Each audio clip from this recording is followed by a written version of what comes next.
Thousands of paramilitary forces from Iran's Revolutionary Guard held a war game simulating the capture of the Al-Aqsa Mosque on Jerusalem's Temple Mount. They say that 120 brigades participated in Friday's exercise in central Iran. The symbolic operations were backed up by Guard helicopters and planes that bombed hypothetical enemy positions before ground troops captured the replica of the Dome of the Rock. Earlier, we spoke with Iranian politics expert Meir Javid Danval on the drill's significance. 120,000 Basiji members took on an imaginary Israeli force, and they beat that imaginary Israeli force to take over the imaginary Masjid the Al-Aqsa Mosque. And this was a very successful operation against the imaginary target.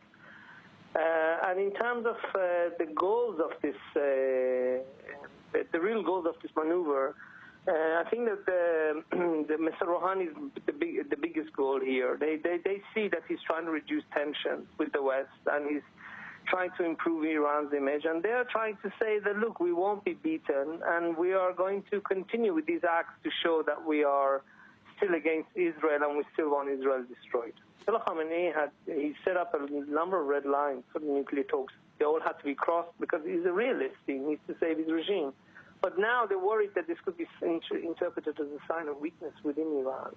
That and Mr. Rouhani trying to improve relations with the West. So they come up with these exercises, which to be quite frank, I think people in Iran find them more comical than anything else. But still, this is their way of stamping, their territory to say that we will not be changing our position anytime soon, despite the nuclear agreement.